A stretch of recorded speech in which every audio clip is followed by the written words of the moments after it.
Hi viewers, welcome to our channel. இன்றைக்கி நம்ம சேனலில் மாங்காயும் தக்காளியும் வச்சு சப்பாத்திக்கு தொட்டுக்கிற மாதிரி சூப்பரான ஒரு சட்னி ரெசிபி பார்க்க போகிறோம். வாங்க எப்படி பண்ணுறதுன்னு பார்க்கலாம். இதுக்கு ஒரு பேனில் எண்ணெய் சேர்த்துருக்கேன். எண்ணெய் நல்லா சூடான உடனே தக்காளி சேர்த்துக்கிறேன். 3 தக்காளியை 2 கட் பண்ணி பாருங்கள், இந்த மாதிரி சேர்த்துக்கிறேன்.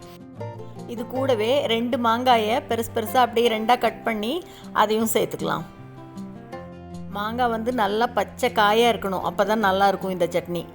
இப்போ இது கூட பூண்டு சேர்த்துப்பீங்கன்னா ஒரு 10 பல் பூண்டு சேர்த்துக்கலாம். கூடவே 2 பச்சை மிளகாயை நான் நீட்டமாக கீறி அதையும் சேர்த்துருக்கேன். இப்போ மாங்காய் தக்காளி ரெண்டையுமே எண்ணெயில் அப்படி நல்லா சுட்டு எடுத்துக்கணும். ரொம்ப வித்தியாசமான டேஸ்ட்டில் சூப்பராக இருக்குங்க இந்த மாங்காய் சட்னி. அப்படி எண்ணெயிலேயே நல்லா சுட்டுக்கலாம். 2 பக்கம் சுடணும். இப்போ திருப்பி பார்க்கலாம். மாங்காய் அப்படி நல்லா கோல்டன் ப்ரௌனில் வரணும். இன்னும் கொஞ்சம் நேரம் இருக்கணும். அப்படி பச்சையாகவே தான் இருக்குது பாருங்கள். இப்போ தக்காளியும் அப்படி திருப்பி விடலாம்.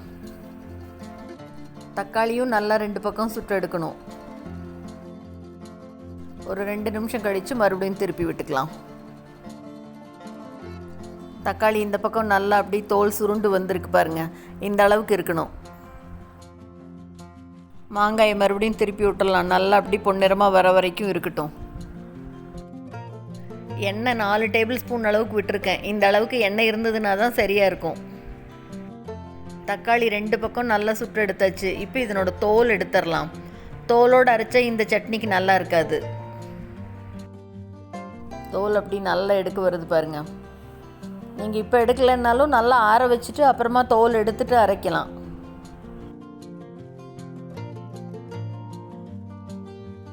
எல்லா தக்காளிக்கும் தோல் எடுத்தாச்சு.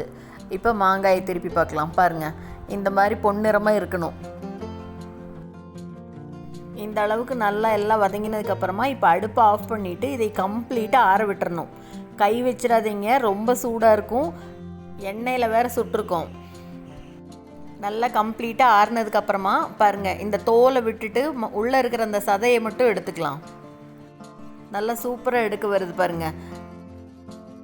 இப்போ இந்த மாங்காய் கூடையே வதக்கி வச்சுருக்கிற தக்காளி பச்சை மிளகாயை சேர்த்துட்டு நல்லா ஃப்ரெஷ்ஷாக கட் பண்ண கொத்தமல்லி தலையும் சேர்த்துக்கலாம். கூடவே இது கூடவே 2 பெரிய வெங்காயம் பொடி பொடியாக கட் பண்ணி எடுத்து வச்சுருக்கிறேன், அதையும் சேர்த்துக்கலாம்.